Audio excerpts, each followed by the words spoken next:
What up, y'all? Welcome to the Gunslinger Gaming Frosty Pints podcast. I'm Gobi. With me tonight, DrNiggle, OmegaConstruct, the Eliteness, Zero Burn 75. It's been one of those fucking weeks, boys. Yes, it really has. Monitor just took a shit, so I'm using my son's. And but sit back, relax, and enjoy the ride. Yeah, do that. And DrNiggle is going to talk about some Warframe for like the next hour, I think. That's what we got on the docket, right? Just Warframe? Warframe? Yeah. I have a splash screen for this. There we go. Okay. Oh, we're getting fancy. Yep. Okay. All right, hang on. I got talking about. Warframe.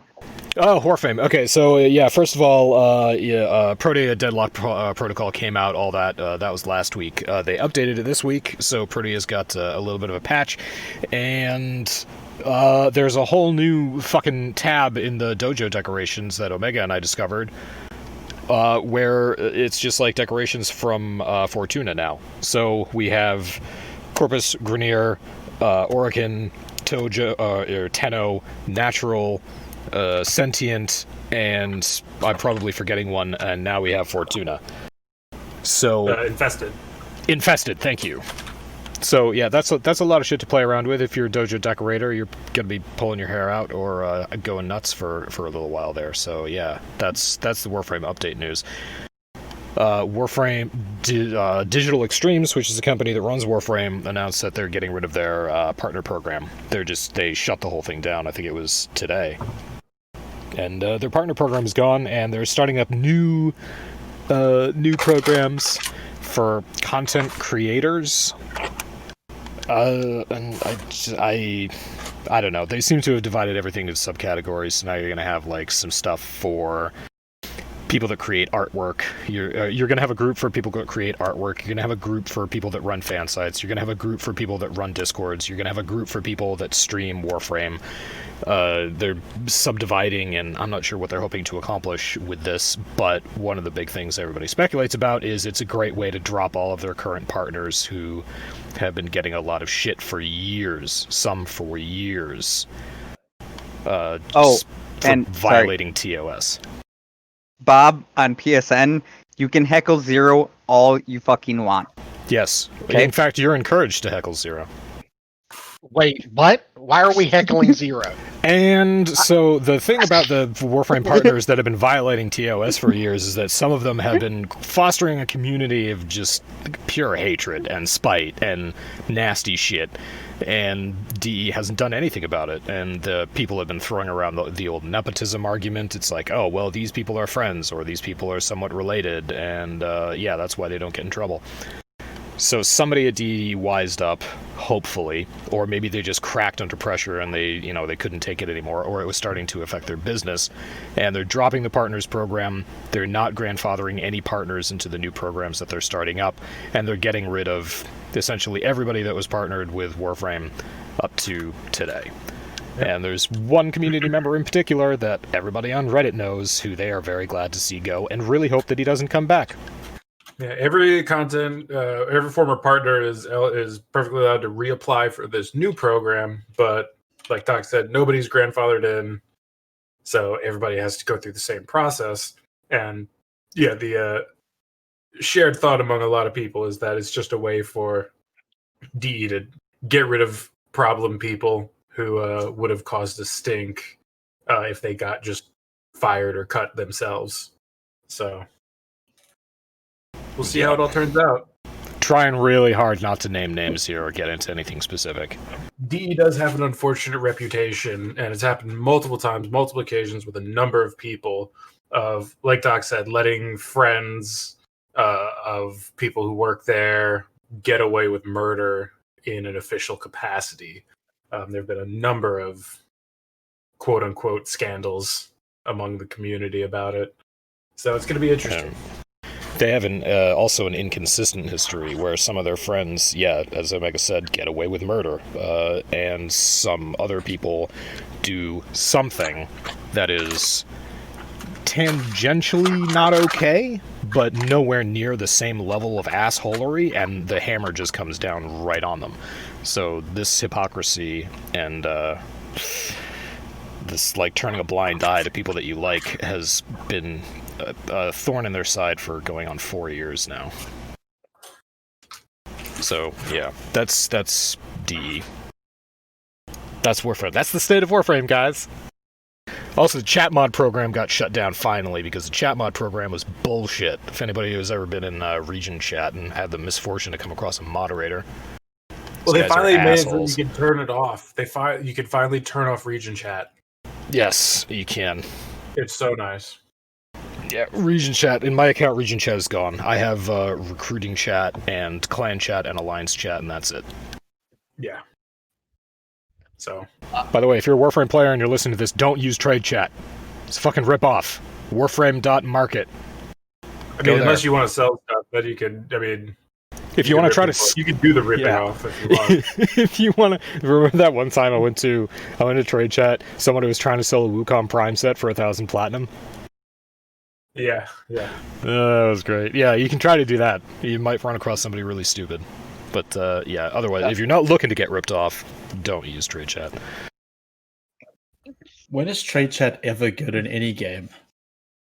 Honestly, not yet. I don't know. I've never... Well, it's funny because, since we're talking about Warframe, they have a history of actually... so there's a special mod in the game called Riven mods, which are basically super stat boosters specific to an individual weapon. Yeah, each Riven weapon is assigned to a particular weapon. Yeah, for the right weapon and the right stat rolls, these things can go for the raw cash equivalent of hundreds of dollars if you were to buy the in-game currency from DE. What is it, Doc? It's like $100 for 1,000 plat or something? It's $100 for 4,600 plat, and I've seen Rivens go for 6,000 to 8,000. There was one Riven that went for 10,000 for I don't know. For sure. So there was at one point effectively the Riven Mafia, where there was a lot of people who were manipulating the market on Rivens and hoarding the good ones, and it was kind of insane. So yeah, avoid trade chat at all costs. Oh no, okay, Omega's not right, and I'm not right. So correction to that. $100 in Warframe will get you the equivalent of 2,300 platinum because it's $200 for 4,600. There we go. So, but point still stands. Hundreds of dollars of real money that people spend on these things, and I mean, there's been accusations of real money transactions for items and all kinds of heinous shit. So, yeah, it's wholly ridiculous. Just further evidence that the open market fails. Yeah, the open market is exclusively for people who play the open market. All right, yeah, I think that's... I wanted to get into today is game devs or publishers that, we as players appreciate and love. Zero brought up an interesting one. I know the rest of you guys probably got some thoughts on this guy as well. But Zero brought up Blizzard. So let's hear it. Now, as a company, as a developer, Blizzard by themselves, not Activision involved, is pre them getting involved with Activision and them standing alone, they actually do listen to their audience and make adjustments on the fly. Recent example was a huge change that was coming to the new expansion. Everybody hated it. They heard the feedback and within 2 hours corrected it and fixed it to something that one of the major streamers had suggested. So they've gone from not listening because that was the Activision platform to back to the Blizzard of old, which was listening to their people, listening to their community, who gave them the millions upon millions of game players that they wanted for Warcraft and Hearthstone and things like that. And I think that you may see a resurgence if they continue doing that. If they don't, it'll fall off again, but time will tell. I just keep thinking about BlizzCon 2018. Yeah, that was a Colossal fuck up. I think well, there's that. basically what happened is they Do you guys realized not have assholes? how out of touch they were with their community, and that made them re-evaluate what they were doing. So maybe more recent years, or like more recently, they've started to listen to community. But I mean, 2018, they were so far away from their Diablo community that they had no idea how much of an uproar they were going to cause by announcing a fucking Diablo mobile game. A mobile game at a PC conference. Right. Yeah. But I also Don't you know guys that have mobile phones? Do you guys not have assholes? You don't like anal? I know, like, you guys used to like Blizzard too, like, and so you guys used to love Blizzard from back in the day. Like, I'm pretty sure I've heard all of you talk about, Diablo 2, which was kind of Blizzard's heyday as, whatever. So maybe they're going back to what they were, or you think this is just not so much leap?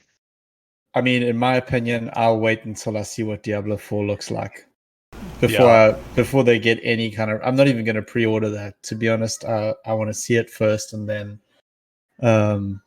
before I would have been like collector's edition, let's go. But now, I don't know. I'm not even. I don't even know if I'll buy it. Yeah, I'll pre-order. I'm right there with you. I'll pre-order the collector's edition like a day or two before it comes out. You're hopeful that they're changed, but you want to see the proof in the pudding before you put your money in their pocket.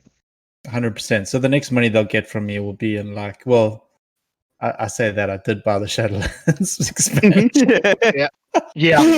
That's just because WoW's Discipline, so far down the rabbit hole that we might as well just call WoW, whatever. Well, but in Blizzard's defense, they actually have kind of done Shadowlands the correct way in not just saying, okay, we're going to go alpha, beta, release. That's it. They've taken 5 months on the alpha alone, and the beta is probably going to be released the first part of July, and then the game won't see a release until Q4, November, December.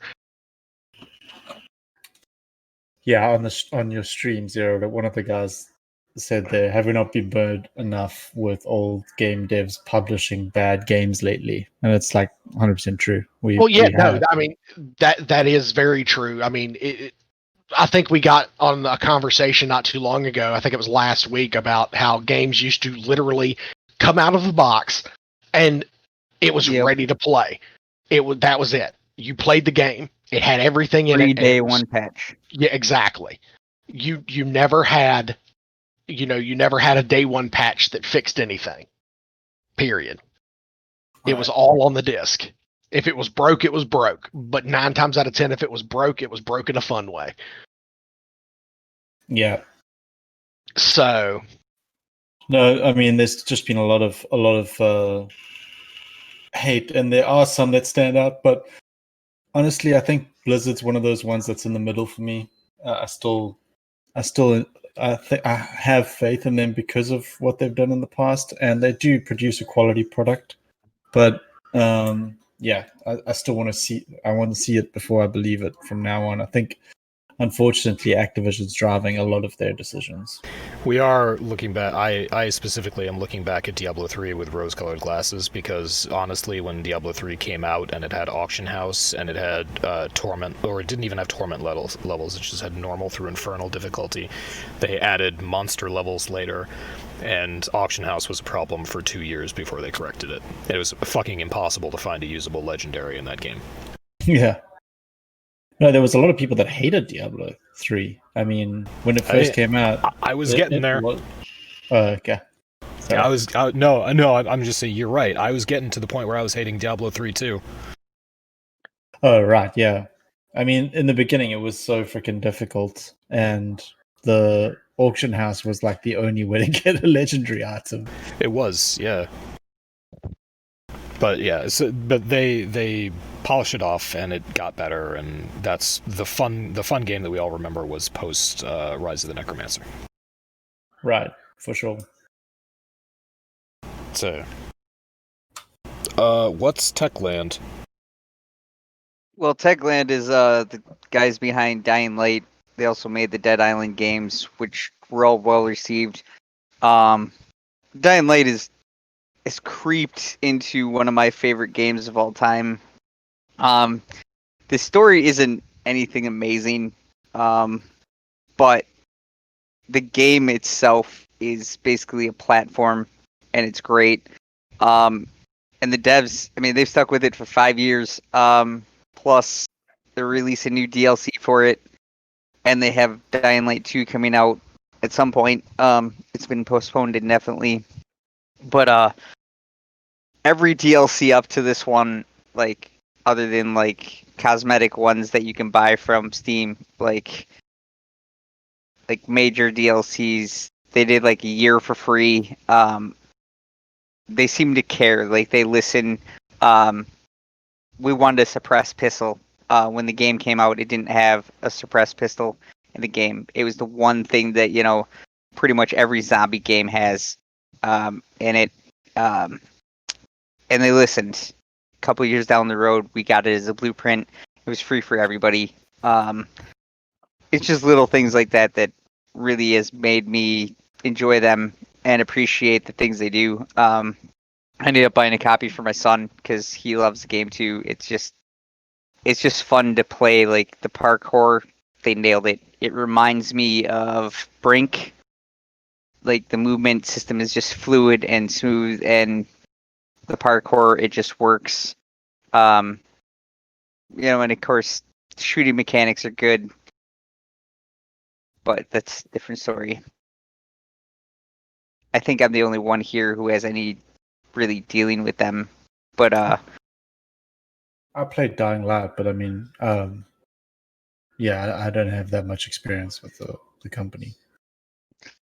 yeah, I mean, I bought obviously the older ones, and the other nice thing is they're pro modding community.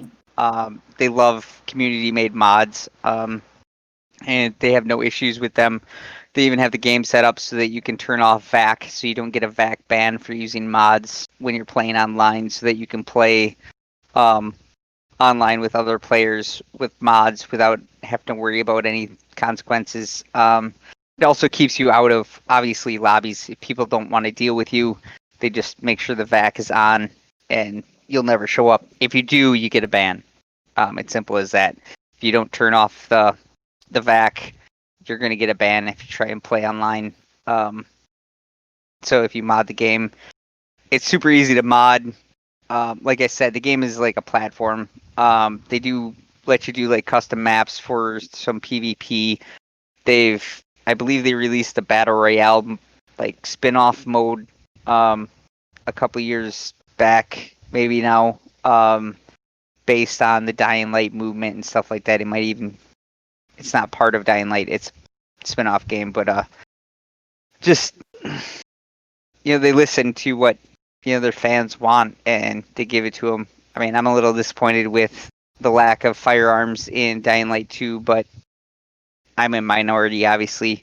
But as long as they're in the game, I can make do with what I need to do, because I know it'll be completely moddable. They've already announced that it'll have full mod support, so I'm good as long as they have firearms in the game, which they've been in every other zombie game that they've ever made, so I can't see them completely removing them.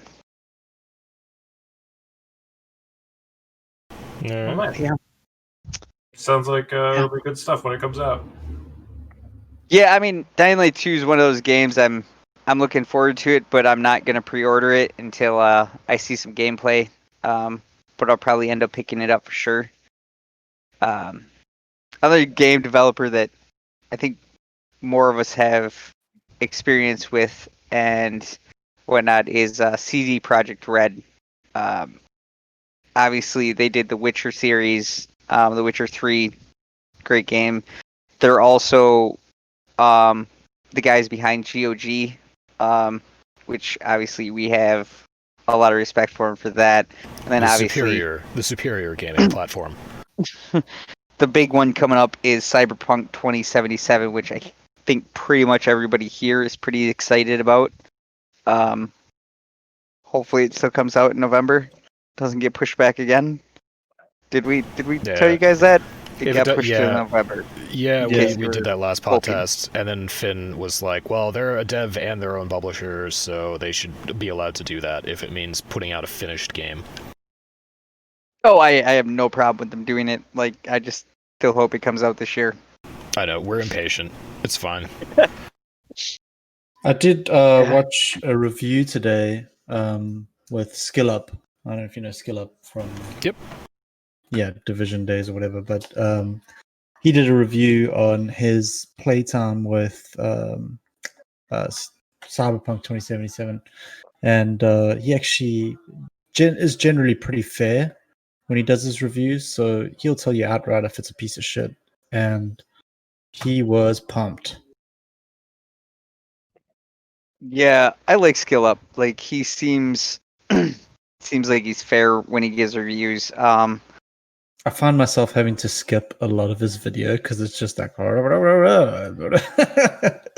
just like a ramble though. I mean, he'll go on about gun design for about 20 minutes and talk about the trigger and how it looks and how it feels and the sound and the way you cock it and the left hand side versus the right hand side. So that's when I'm like, okay, I'm gonna go forward like 5 minutes. Just because I'm selfish and because I thought it funny, I was complete tangent. It'd be funny to watch him do an Arma 3 review or some shit where it's like super technical anyway, and he could really go into all of that stuff. Leland loved that video. He'd be like, "Nope, skip, skip, skip. Oh, the video's over. Damn it." I usually just go to the comments and see what people are saying and agree with them. Right, you either agree or disagree. Yeah, I mean, GOG, they're making some big strides with their Galaxy, we won't say they're trying to take on Steam, but I kind of wish they would. Let's see, as long as we're doing this and Zero named basically a dead company. Blizzard does not exist anymore. It's ActiBliz, no matter what. Cyan, old company that doesn't exist anymore. Cyan was a fucking awesome dev and their own publisher, and they revolutionized 3D graphics in PC gaming with a little title that nobody remembers called Myst. And after Myst was Riven. I remember both. Yeah. Great puzzle games. Yeah, fucking excellent puzzle games that were goddamn beautiful. Those people were like geniuses back in the day when graphics were like 8-bit. I mean, graphics were okay on PC and everything, but they looked like shit compared to today. And you put Myst or Riven up against some of the graphics today, and you're like, hey, this looks like an indie game that was made a year or two ago. Yeah, it was that was a good game. It was challenging too. It was fun. It was challenging. It had a clever story. It was complete when it came out, and Riven was actually on like 4 CDs, as I remember. Myst was on 1 CD. Riven was on 4. I think they released $99 a remastered version of that. I think they released a remastered version of Myst. They absolutely did. Yeah, it's called Myst. Yes, it's called the Masterpiece Edition. I own it. I have played it. I love it. It is also $2.99 on GOG currently on a 50% off sale. Both Myst Masterpiece Edition and Riven. You should, if you have nostalgia berries or you just like puzzle games, definitely get that on GOG because those are excellent games. I was actually able to play through Myst again because I didn't remember how to solve most of those puzzles. It's like, I remember why I hated myself when I played this game. I remember. Okay, so when I bought Myst, it came in the box with it came in the collector's edition box that I bought for $20. It came with like this book that it was like a notebook for you to write everything down as you went along with it. And I remember in that book I drew the most elaborate map for one of the puzzles. It's the submarine puzzle. Anyone who plays the game will remember what I'm talking about, where you have to go in a certain direction. You got like 6 directions to pick from every single node, and you're just going in this labyrinth until you figure out your way through it. And I drew this whole map trying to figure out how to get through that thing. It must have taken an entire day to do that.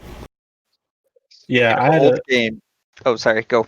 no, I was gonna say I had a notebook right next to me throughout the entire like Riven and Mist series. I'd write down notes of like things you have to remember. Yeah, Riven had some really elaborate puzzles in it. Yeah.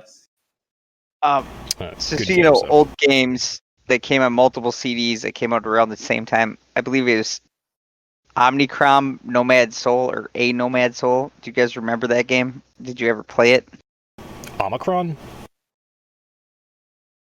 I probably butchered the name. I believe it's OMIKROM, and then it's a Nomad Soul. Yeah, Omicron, No Man's Soul. Yeah, it came out around the same time. The only reason I remember is because I got a copy like you did in the box, and it's on like 6 CDs, and I literally just came across the packet with the CDs in it the other day. But I don't ever remember playing it. I own it, but I don't ever remember playing it. So I was just curious because it came out about the same time as those, and I remember it being a 3D like cyberpunk or like futuristic game. Maybe not cyberpunk. Maybe it was futuristic. I remember. It was actually published, or it was developed by Quantic Dream, but it was published by Eidos. If anybody remembers Eidos, they also did the Thief games and Square Enix. And Hitman. Yeah.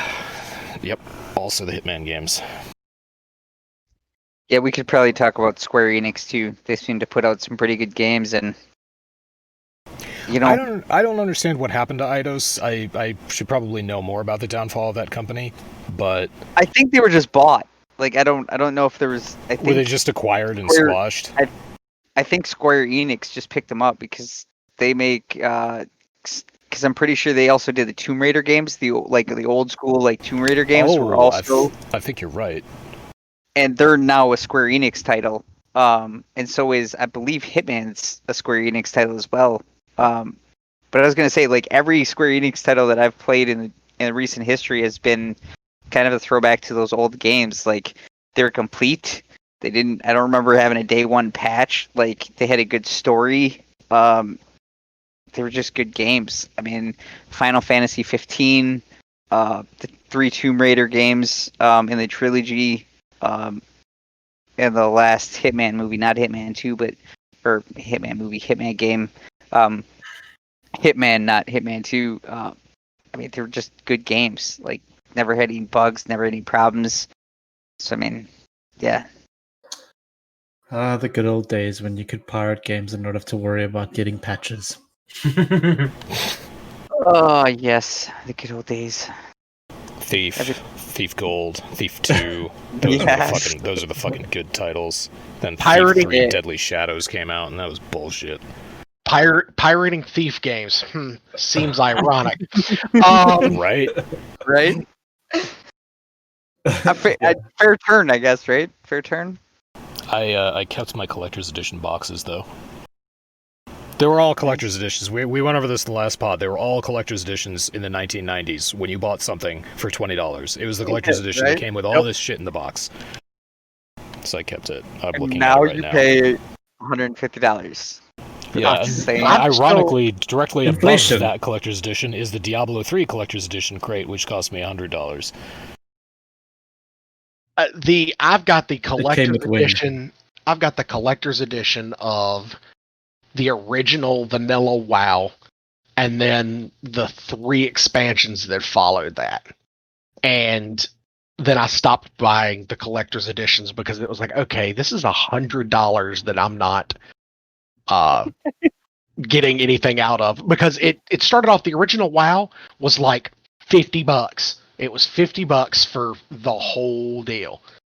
And then beyond that, it was you had to do. Let's see here. Burning Crusade was 70 for the collectors. Wrath was. Oh my God, Wrath was at least 80, and then Mist. I got the Mist of Pandaria, and it was $120 for that one. So, but yeah, so developers that have been doing things right, yeah, Techland, CD Projekt Red, old Blizzard, old Cyan, and 11-Bit Studios. We talked about 11-Bit Studios in the last podcast. They're the developer and publisher of Frostpunk. Go check that out on GOG. It's an excellent city builder / survival game. Other things that are going right would be Minecraft Nether. Update 1.16 went live today for Bedrock and Java.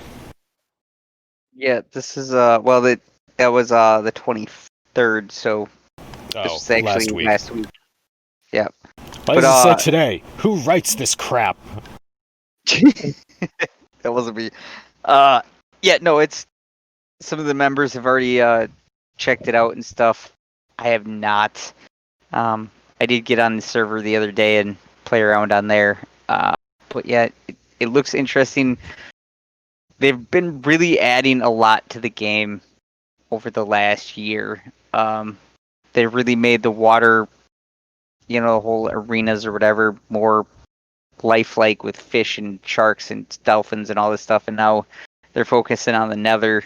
And yeah, I don't even know how old this game is. And to see it get support like this, these are developers that, should get our money because they've earned it. And they keep giving us good shit. Yeah. Speaking of old games, didn't you just get a pretty good game and talk Zero into getting it? But it's not getting good reviews on Steam. Oh, we should talk about this. Anno 2015 History Edition and Anno 1701 History Edition both came out this past week, and I grabbed 1404. Sorry, I grabbed Anno 1404 History Edition and booted it up and played it, or left it on for about 8 hours in a game that I had been playing over 5 years ago. And it's stable. It works now. If anybody isn't familiar with the problems that we discussed in our earlier podcasts with Anno 1404, the old version of the game was for 32-bit systems. It couldn't utilize more than 2 gigabytes of RAM. It was way ahead of its time in terms of graphics and resource management and size. And it has endgame content, for fuck's sake. Endgame content in a game that was published in 2009, before people even cared about endgame. And the whole issue was that you could not play the 32-bit version of that game for longer than an hour or so if you had it on ultra settings, or if you had it on a large map, or God forbid a huge map. The game would just crash. It could not take it. It utilized more memory than it was capable of reading, and it was heartbreaking because it's a fundamental economic city builder, and it inspired games like Banished. So if you like city builders and you like resource management games, this is kind of the one that gave rise to a lot of the modern games that we play, and it still holds up. It's still really fucking good. And people went on Steam reviews and were just like, oh, this is bullshit, we have to buy it again for $15? Why, just because you patched it so it's got 4K graphics? And we're just like, no.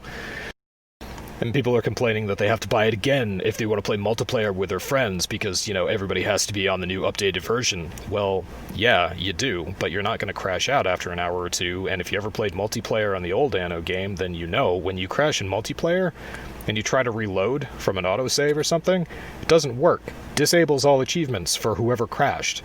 You have to use a save game editing trick, which I went over once with Omega, and it was a pain in the fucking ass. I don't know if you even remember that, Omega. Nope. I was really stoked at that period of my life. I'm glad that you didn't actually have to do it because it's kind of in depth. The signature, one of the signature marks of the Anno games is that it's extremely difficult to cheat in that game. You cannot edit your profile outside of the game. You cannot edit save games outside of the game. You cannot easily use memory injectors to find addresses for things in game. It's really beautifully set up to be anti-cheat proof. Unfortunately, what that means is that if one of your friends crashes out in multiplayer and you try to load back in an autosave, it doesn't work. Your achievements are disabled for your friends, and they have to keep on going playing through the game with some limited functionality because it thinks that they're trying to play on someone else's profile. It was a native flaw with that game because it crashed. The new version of this game, you don't crash. You don't have to worry about editing your save game anymore. You don't have to go through that whole process, every time one of your friends crashes. So, yeah, $15 is not a big deal for me to be able to play this multiplayer again and not have to worry about the game crashing and have some updated graphics and all the rest of that. It's good. It's a solid game, and I hope Zero gets it and has fun with it. But yeah, if you feel like going to the Steam reviews, go to the Steam reviews and give the positive reviews a thumbs up, because this new version is not deserving of the negative reviews that it's getting. The people leaving negative reviews so far are idiots. Except for the people complaining about foreign languages, that's completely legitimate. Well, if that's the case, they need to go and friggin' say that kind of crap about Civ, because literally every NPC in that game speaks a different language. Oh, yeah, but there are subtitles. Yeah, the subtitles are amazing. That's true. Brilliant. That's true. You meet China, you're like, why aren't you speaking English? Because they're not English? Exactly. That was exactly the first time I heard it. I was playing and I was like, wait a minute. This isn't right. I don't understand a word they're saying, and I'm reading the subtitles. And then they got to, what was it? Was it the Aztec? Yeah, Montezuma. And he started speaking, and I was like, okay, I kind of understand what he's saying, maybe a little, but not really. Zero speaks ancient Mayan. It's one of the languages he took at university. Yep. Yeah.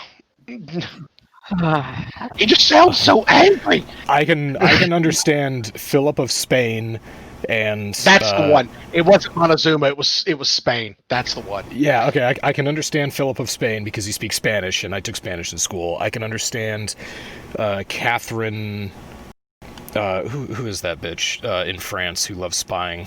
I hate her character, but I can understand her, and I can understand the version of Diego? No, close. Probably, yeah, let's just go with that. I can understand Carmen Sandiego, and I can understand Eleanor of Aquitaine when she is the French version of Eleanor of Aquitaine. So you can actually play her as France or England, because historically speaking, she was queen of both. Well, you can have both in the same session, I believe. Yes, you can have. You can have Eleanor as England and Eleanor as France. Well, that's not confusing at all. If you're playing, question from chat, yeah, if you're playing in a non-English speaking country and if you're playing a non-English speaking country, what do the English sound like when you meet with them? They speak English, so. Well, it's funny because if you're playing one of the non-English speaking and Teddy Roosevelt pops up, yeah, I giggle uncontrollably because it's like, oh my god, why did they just hire Robin Williams to do this? Yeah. So if you get Teddy Roosevelt, he speaks English. Who's the other guy that? Queen Victoria speaks English. Yeah. John. Well, there's the Canadian, there's the Australian. The Australian, that's the guy I'm trying to remember. His first name's John. I forget his last name. He speaks English. There's no Canada. There's no Canada in Civ 6 yet, is there? Oh, no. Maybe just wishful thinking. There should be.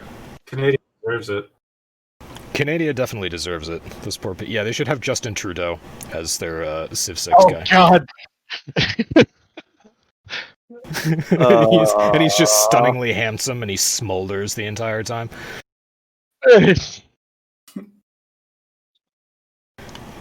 would be great. Yeah. Oh, so Call of Duty's getting an update. Our home and native land.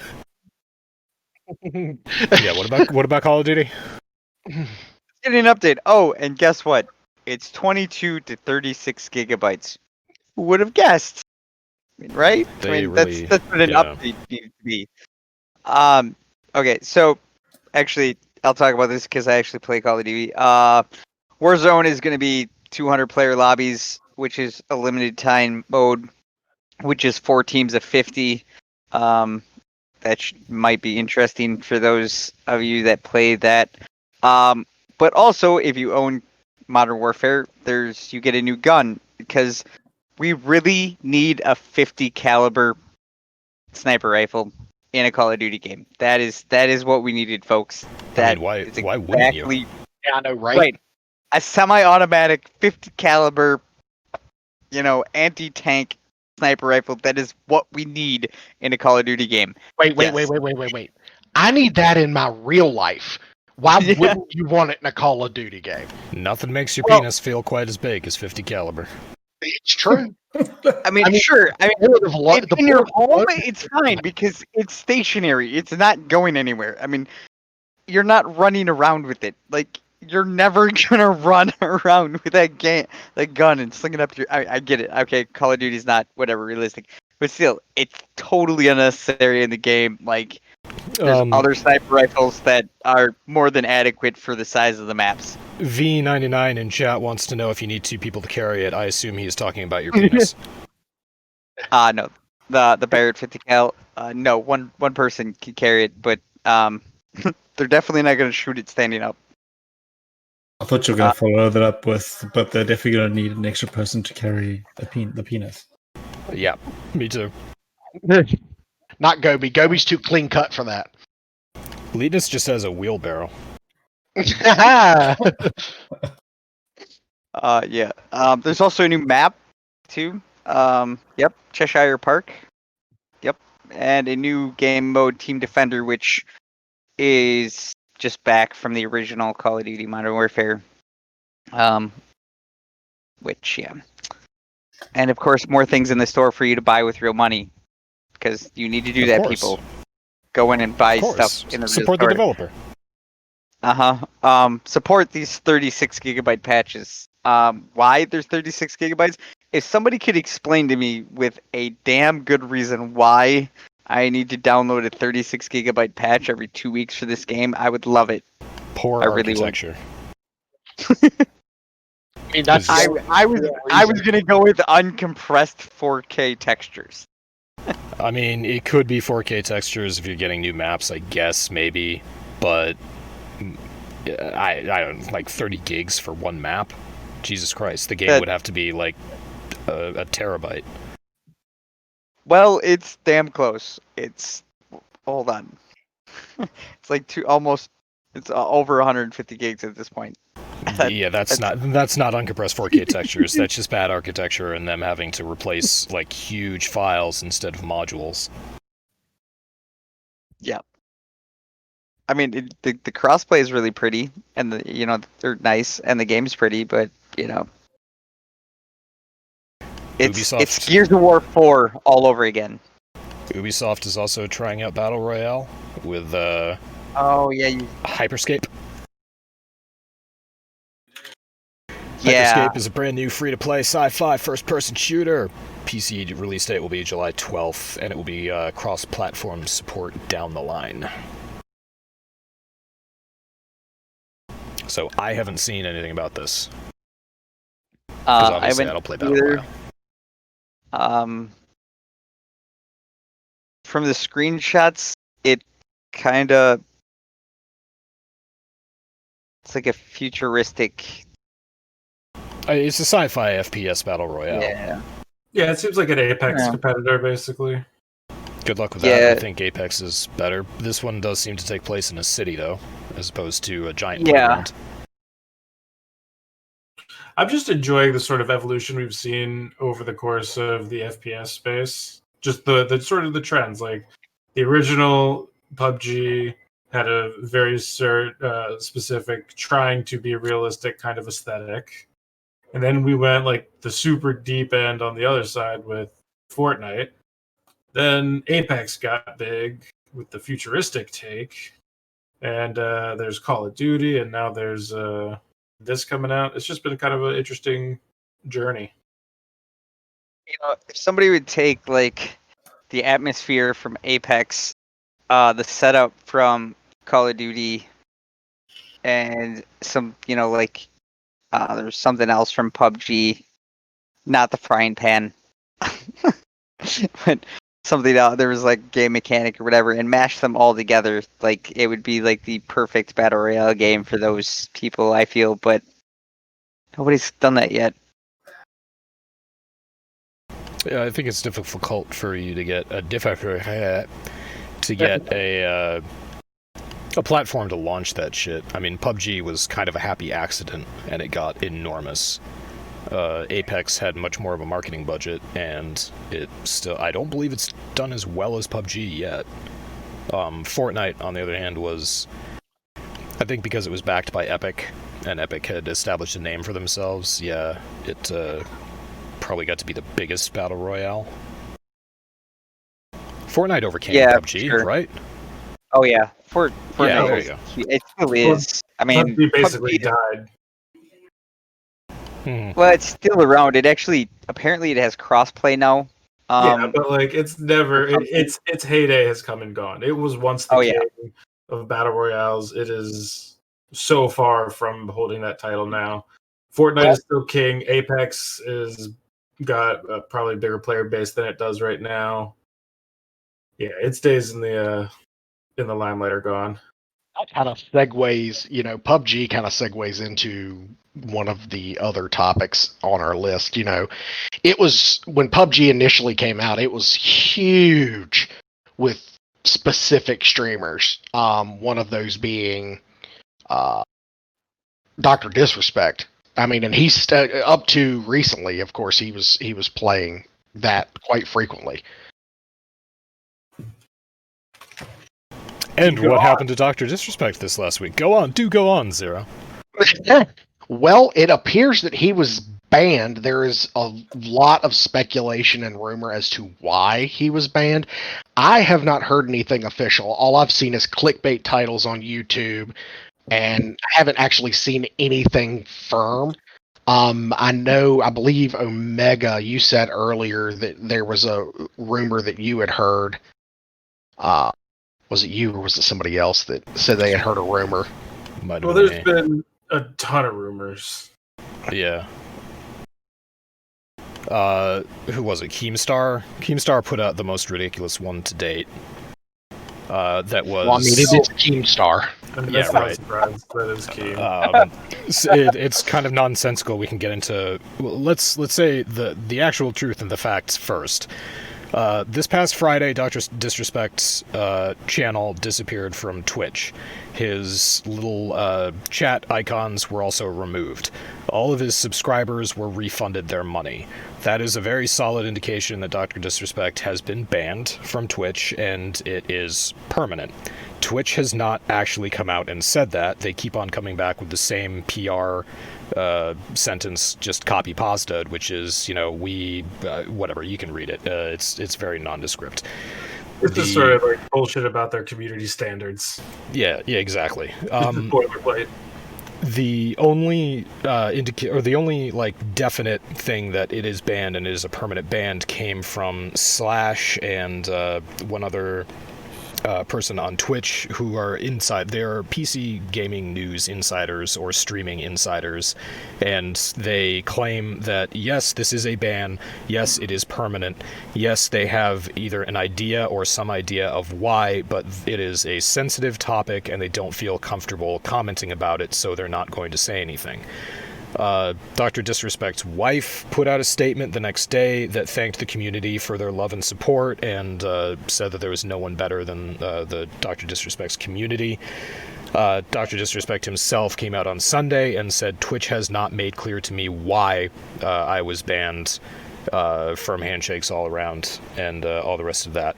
So those are facts. That is what we know. Also, Slash has indicated that Dr. Disrespect's Discord partnership has also been terminated. So those are actual things that happened. Now, around that have been constructed some completely wild conspiracy theories, one of which came from Keemstar, and that was when Mixer shut down, Ninja and Shroud had their contracts paid off. So the theory goes that Ninja and Shroud are considering making a new streaming platform under Spotify. And this is a good thing because they like to play music during their streams. DMCA is a very real thing for streamers, but if you're playing under Spotify, Spotify is a music company, so very easy for them to give streamers options to play music. That could eliminate DMCA. It's a nice idea for a streaming platform, but this is just Ninja and Shroud. Keemstar claims that Dr. Disrespect tried to get in there with Ninja and Shroud, and that was a violation of his contract with Twitch, and that's why they let him go. I personally think that that's bullshit, because in March of this year, Dr. Disrespect signed a multi-million-dollar deal with Twitch to be an exclusive Twitch streaming partner. Multi-million-dollar game. Dr. Disrespect himself described it as a life-changing amount of money. Why would he throw that away? That makes no sense to me. So that was Keemstar's conspiracy theory. That's the one that I find the most ridiculous. I don't know if you got more, Omega. I am not Keemstar. It was random. Go ahead. Oh yeah, Gobi's not Keemstar. So, For that sorry. Long-standing joke. My daughter's brother calls me Keemstar. Apparently, he thinks I look like him, so he claims that I'm Keemstar. And it was just hilarious that you guys brought up Keemstar, and you had no idea about that at all. That's Nope. what it refers to. Kiana listens to these, so she's gonna laugh her ass off when he gets brought up, and Caden will get told about it. So, yeah. Hi, Caden. All right, Omega. Huh? I don't know if you had any, if you heard any. No, other, I said you pretty much covered it. Okay, so there you go. We have no idea why Dr. Disrespect was banned from Twitch, and none of us are speculating until there's some official statement, because it does no one any favors to speculate on things that they don't know. Yep. Nope. I mean, there was one guy who was streaming when the news broke, and he was at least acquaintances with Dr. Disrespect, and he texted him on stream and asked him what happened, and when he got a response, he laughed and made it seem like it was no big deal. It could have all been a play, who knows? But yeah, no one knows anything. Another one of Dr. Disrespect's acquaintances was on stream and talked about it briefly and said, it might have been the same guy actually, he said, I texted Doc when it happened, and Doc just said, I don't know, they haven't told me. And that's it. So, yep. Keep refreshing those news feeds. Maybe somebody will make a statement, but Twitch isn't saying anything, and Doc's friends aren't saying anything, and Doc isn't saying anything, his wife isn't saying anything. They do not know. At the same time, Twitch has been cracking down on a lot more serious matters. Many of their streams, and this is not exclusive to Twitch, this is the entire gaming world, has been cracking down in light of the Me Too movement on streamers who have been accused of sexual misconduct, and staff in their streaming organizations or their parent organizations who knew about it and were trying to keep things quiet. So some other high-profile streamers have been let go. If anybody keeps up with what's the fucking Method? Method is a streaming group based out of the UK. They are really big into WoW. Their entire community and their business have pretty much dissolved in the past week because of sexual harassment allegations revolving around one of their members, Method Josh. And yeah, that's one example of a lot of streamers that have gone down. And other people know this about these topics better than I do, so I'll shut up. I mean, I know Asmongold and Bellular Gaming, two of the bigger WoW streamers on YouTube, both have said, we knew nothing of this, but from what it sounds like from them, Potentially the higher ups at Method knew about this, and that's part of the reason why they're falling apart. Their CEO did release a statement on Twitter that basically said as much. They were aware that something was going on, and they should have done a more thorough internal investigation over it, but they basically tried to pass it off to the police, or they trusted their employee when he said the police are looking into it, and that was as far as it went. So yeah, that was a colossal failure on management's part, for sure, and they've admitted that, or one of them has. One person who was directly accused was the head of FaZe Clan, like the founder and CEO. Good lord. And that's huge. Yeah, it's crazy. I actually knew one of the guys who was named by in an accusation. I worked with him. He was a commentator at a Fortnite tournament that I produced, and it's just kind of crazy that, you know, even in like the little tiny bit that I've been involved in the gaming world in a professional capacity, I've ended up coming across somebody who was being a scumbag. So it's I don't know, we're an adult clan for adult gamers, and I know some of you guys have kids out there. Gobi, you do. I know many people in this clan do. And, you know, it's just be aware of what your kids are doing. Yeah. Yeah, there's nothing wrong with kids gaming, but parents do have a responsibility to... Gobi's got good, solid rules for his kids. Parents have a responsibility to take an interest in what their children are doing and pay attention to what their children are doing when they're gaming, especially if they're gaming with other people.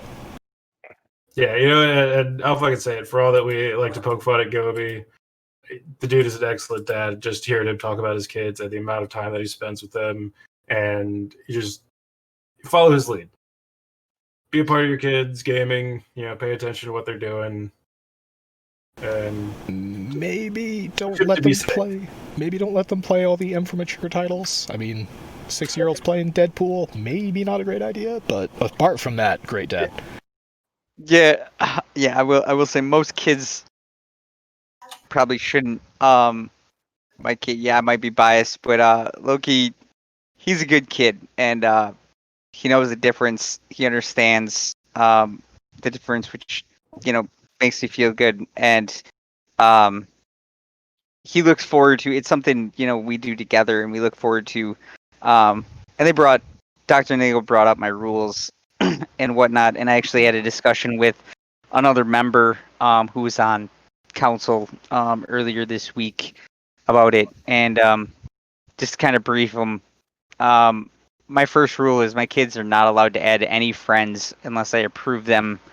And I you know, look at the kid, like, it's not like, oh, just look at their name and say, yeah, okay, you know, like, they either need to know this person in person or I need to know them. 2, they're not allowed to use voice chat unless it's approved by me. I manually go in and turn off all voice chat.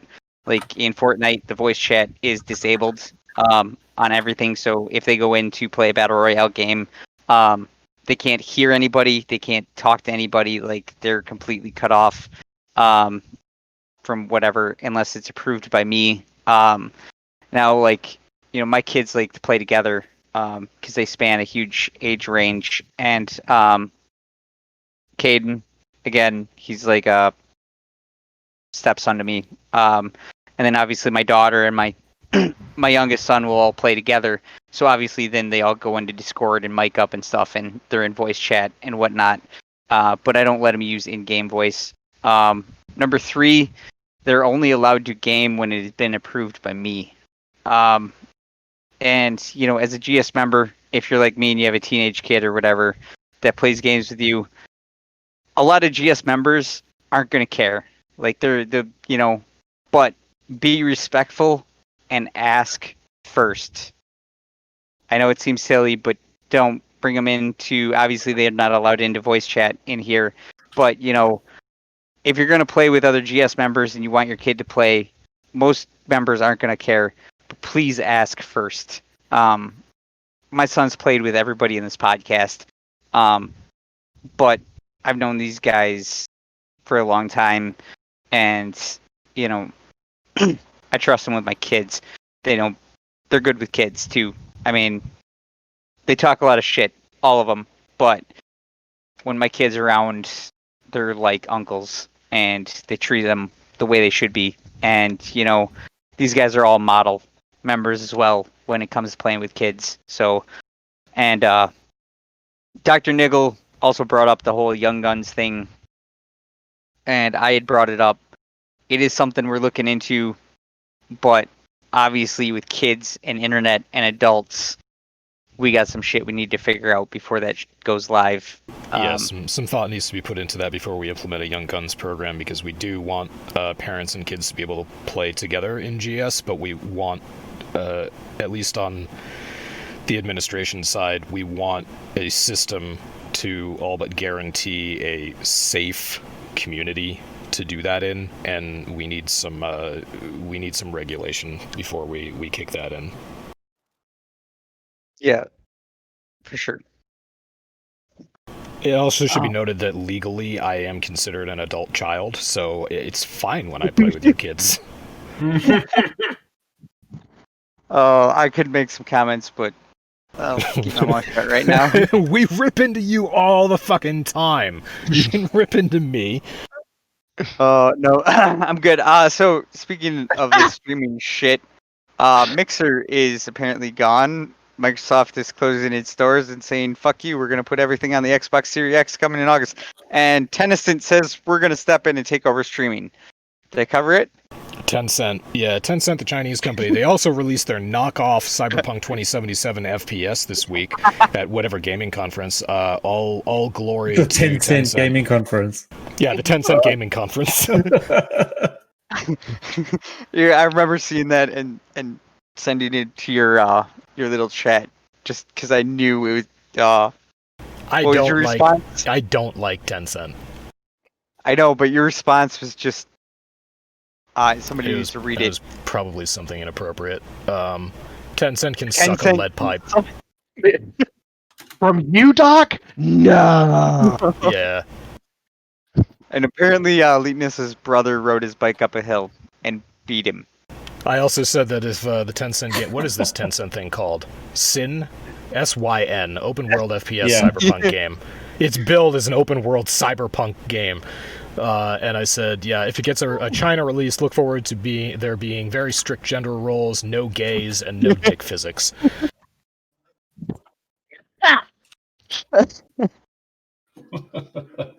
And what's a game? And what is a game without dick physics? We won't go into the rest of that discussion. It's not, yeah. If it doesn't have dick physics, I'm not playing it at this point. Fucking Conan ruined it for us. No map voting. Yeah, no map voting either. Alright, so Dangling. does that pretty much cover everything? Can we get to the roundtable? I want Linus to be around for the roundtable. Yeah, I guess, I mean, if anybody's interested, apparently the Xbox Series X launches in August, which I'm assuming is the low-end version of this year's console release. Correct. It's the cheaper version. Xbox X. The only problem I have with this is them closing all the retail stores, because that kind of fucking sucks. But, yeah. So does the coronavirus. Yeah. Well, what do you gotta do? Alright, yeah, DrNiggle, that one's all you. You can read it. Read it. Read it, Gobi. I'm delegating this to somebody else. No, you're not. Read it. You are the roundtable reader. It must be you. You are the leader of this shit show. Do it. So, fluffy boobs or baby dicks, which do you prefer to cuddle? Oh, I'm sorry. Fluffy bunnies or baby ducks? Well, we know which one you would have liked in the previous question. Yeah. Elbow deep. Boobies, You just took that to a really weird place, Kobe. I was trying to end this on a lighthearted, family-friendly note, and you just had to ruin the entire podcast. Dude, it's my family. They're already all fucked up. So what's the point? The point is, everyone that Gobi likes it elbow deep because he ain't no bitch. And fluffy boobies are the best, hands down. Anyway, yeah, fluffy bunnies or baby ducks. Which do we prefer to cuddle? Gobi? I'm not really a cuddler, so Fluffy ducks? Well, you can't fuck them. Fluffy ducks.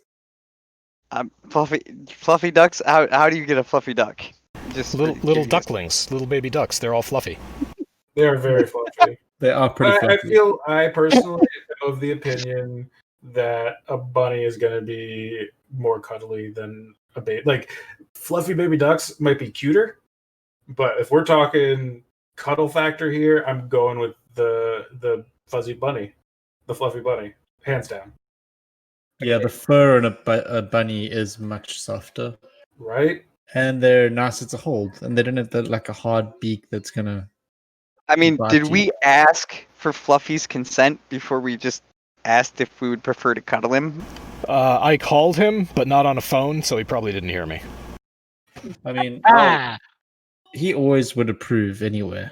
He approves any kind of anything Okay. that makes Gobi uncomfortable. touching. Honestly, the fluffy that I know, I have no doubt that he would approve.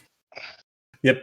Well, the only thing I disapprove of is him not having a mic so he can join us on these again.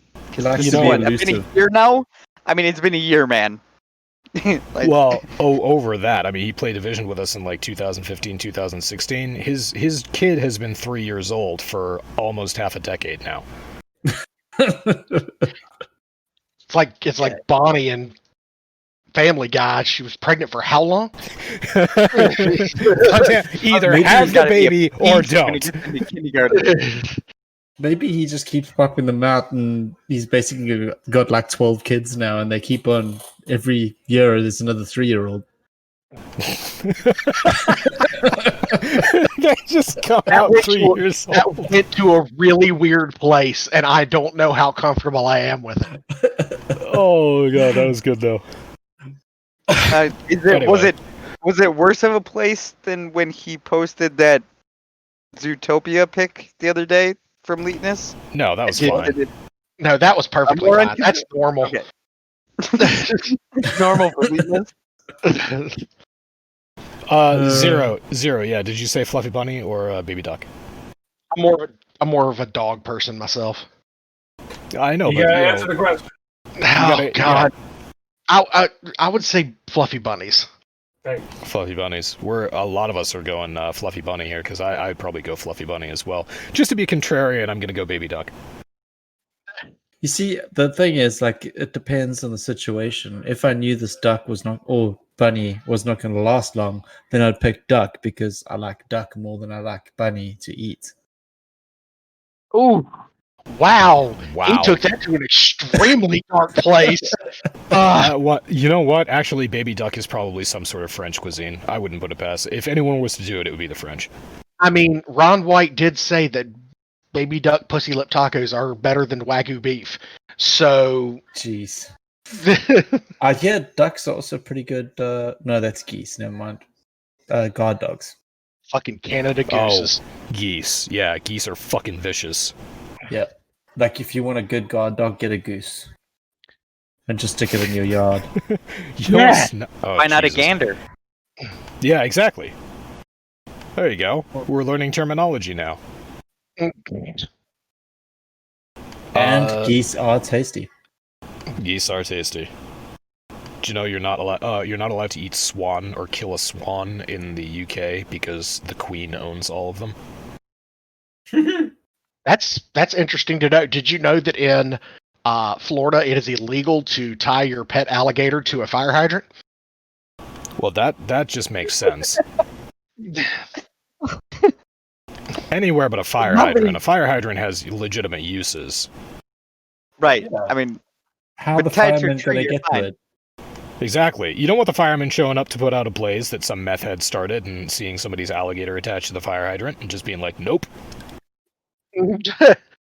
Well, I mean, that's almost as weird as in the state of Virginia, you're technically not allowed to have sex with socks on and the lights on.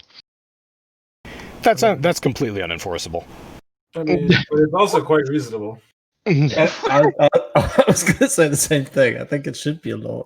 Like that's, I'm pretty okay with that.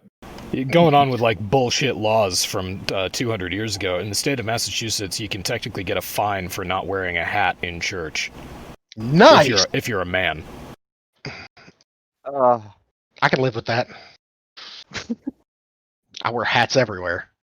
Yeah, nobody gives a shit about that law, as far as I know.